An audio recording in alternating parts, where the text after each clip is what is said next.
लगातार जो इस्लामिक जिहादियों की गतिविधियां हैं और हिंदुओं पर हमले, ये थमने का नाम नहीं ले रहे। एक तरफ जहां बॉर्डर एरिया से इस्लामिक जिहादी तत्व यानी बांग्लादेशी घुसपैठिए और रोहिंग्या मुसलमान बढ़ रहे हैं, उन क्षेत्रों में गौकशी की घटनाएं बढ़ रही हैं, तो वहीं हिंदुओं के विरुद्ध लफ्जियात, धर्मांतरण और उन पर अनवरत हमले, ये थमने का नाम नहीं ले रहे।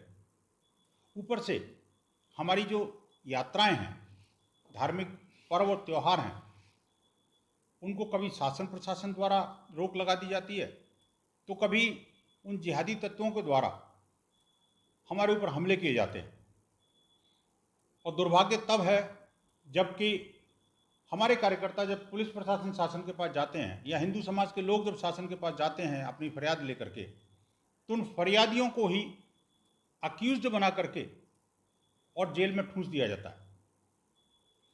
ये एक नहीं, पटना और सहित बिहार के अनेक जिलों में ये घटनाएं हुई हैं। अभी जिस तरह से 2 दिन पूर्व बेगूसराय में मंदिर पर हमला हुआ, हमारे आराध्य देव की मूर्ति को खंडित कर दिया गया और मंदिर के आसपास जिस तरह से कुकुरमुत्तों की तरह अवैध बस्तियां बस्ती चली जा रही हैं और अवैध तरीके से मदरसे और मस्जिदें और उनसे अवैध गतिविधियां जो चल रही हैं, ये वास्तव में बड़ी चिंतनीय बात है।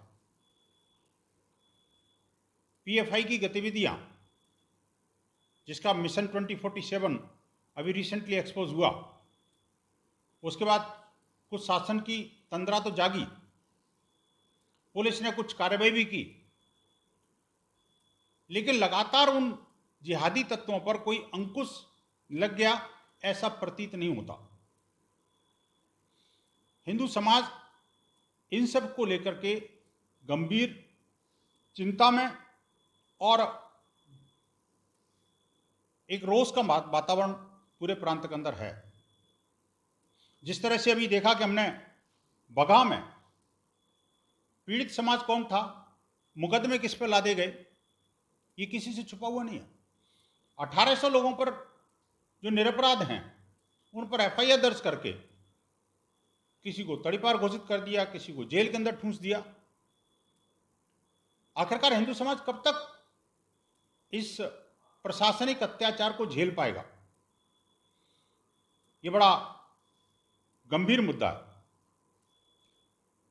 पूर्वी चंपारण में जिस तरह से अभी एनआईए ने जो रेड मारी है और वो उसमें पीएफआई के गुर्गे पकड़े गए हैं, उससे पुनः एक बार ये एस्टेब्लिश हो रहा है कि ये पीएफआई की राष्ट्र विरोधी गतिविधियां हैं, वो थामने का और थमने का नाम नहीं ले रही। सरकार कब जागेगी, ये चिंता का विषय है। लेकिन समाज सड़कों पर उतरे, इससे पूर्व शासन प्रशासन, सरकार और पुलिस को इस मामले में गंभीर कार्रवाई करने की आवश्यकता है। ये जो गौकशी की घटनाएं हैं या लफ्जियात की घटनाएं अनवरत रूप से संपूर्ण बिहार के अंदर बेलगाम होती चली जा रही हैं। लड़कियों का अपहरण करना, धर्मांतरण करना, लफ्जियात में फंसाना और उनको यहाँ तक के बॉर्डर पार करके नेपाल में ले जाना। एक एक व्यक्ति 5-5 बीवियां रख करके अवैध तरीके से उनको गलत प्रलोभन दे करके और दबाव डाल करके फंसा रहा है। ये चीजें रुकनी चाहिए। विश्व हिंदू परिषद इन सब चीज़ों को गंभीरता से लेता है।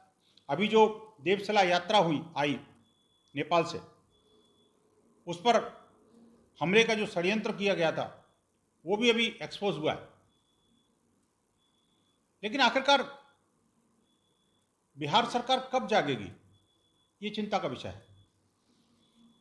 बिहार की जो स्थिति है वो किसी से छुपी हुई नहीं है। आए दिन बम विस्फोट होते हैं और स्थानीय शासन प्रशासन अपना पल्ला इस बात को कह के झाड़ देता है कि वो तो कोई सामान्य पटाखों में विस्फोट हुआ था। जबकि उन तथाकथित पटाखों के कारण अनेक लोग अभी तक मारे जा चुके हैं।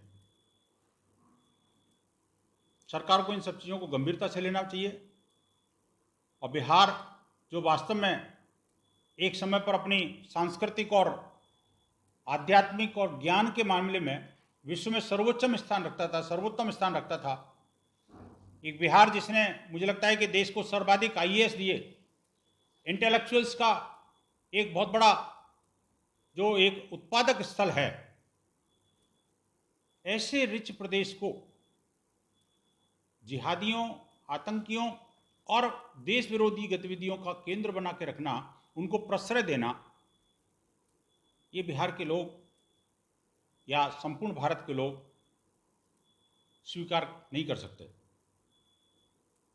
सरकार को जागना पड़ेगा। विश्व हिंदू परिषद मांग करती है कि सरकार इस बारे में गंभीर होकर के कार्रवाई करे और हिंदू समाज को भी अपनी धार्मिक यात्राएं निकालने का, अपने उत्सव मनाने का, अपने मंदिरों में जाकर के अपनी आराध्य देव की पूजा करने का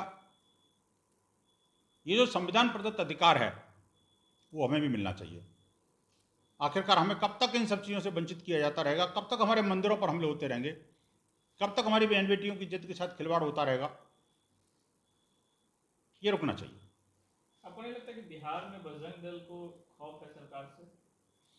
नहीं, बजरंग दल किसी से कोई डर के नहीं काम करता, लेकिन हाँ, हिंदू समाज को डराने का काम शासन, प्रशासन और सरकार एक लंबे समय से करते चले आ रहे हैं। अब समाज खड़ा हो गया। बजरंग दल तो किसी के सामने न कभी झुका है न झुकेगा। हाँ, इतना जरूर है कि बजरंग दल के कार्यकर्ता समाज के लिए जब आगे आते हैं, जान हथेली पे रख करके और धरातल पर लड़ते हैं, तो यही शासन प्रशासन उनको झूठे मुकदमों में फंसाने की कोशिश करता है। और ऐसे सैकड़ों हमारे कार्यकर्ता बिहार के अंदर ऐसे मुकदमे जो उनके ऊपर झूठे तरीके से लादे गए हैं झेल रहा है। लेकिन अब इनके परमार्जन का समय आ गया। मुझे लगता है कि सरकार को इसमें जागना पड़ेगा और हम झूठे मुकदमेबाजी से बाज आकर के और जो सच्चे नागरिक हैं उनके साथ भी कभी खड़ा होना पड़ेगा। लेकिन बजरंग दल को बैन करने की भी चर्चा होती है। करके दिखाए कोई। बजरंग दल ऐसा कोई काम करता ही नहीं है जो कि उसको बैन करने वाली बात करे। लेकिन जो लोग पीएफआई के पैरोकार हैं, जो सिमी के पैरोकार थे, जो बांग्लादेशी रोहिंग्या मुसलमानों के पैरोकार हैं, घुसपैठियों के साथ खड़े हैं, जो देशद्रोहियों के साथ खड़े हैं, वही बजरंग दल पर बैन लगाने की बात करते हैं और कोई नहीं करता। दुनिया को पता है बजरंग दल के कार्यकर्ता, एक एक कार्यकर्ता राष्ट्र धर्म के प्रति समर्पण भाव से काम करते हैं, निस्वार्थ भाव से जान हथेली पे लेकर के समाज और राष्ट्र की रक्षा के लिए कृत संकल्पित हैं बजरंग दल कार्यकर्ता। फिर भी अगर कोई बैन लगाना चाहता है तो कहने को तो बहुत लोगों ने कहा है, लेकिन कोई प्रूफ तो निकाल दो। फंसाने से काम नहीं चलेगा। झूठे मुकदमा आप फंसा सकते हो, लेकिन आखिरकार कितने दिन तक? हिंदू समाज पहले मुगलों के आतंकों को झेलता चला आ रहा था, फिर मिशनरीज का और अंग्रेजों का हुआ। अब कुछ लगता है कि राज्य सरकारें भी उस मानसिकता का गुलाम बनके अगर कोई काम करना चाहती है तो करे। बजरंग दल और विश्व हिंदू परिषद या हिंदू समाज का संकल्प है कि हम राष्ट्र धर्म और इसकी संस्कृति की रक्षा के लिए प्रणपण से काम करेंगे। हम किसी के धमकी से या किसी के प्रहारों से डरने वाले नहीं हैं। कई प्रदेशों में गौशालाएं बहुत अच्छी विश्व हिंदू परिषद संचालित, कई सेवा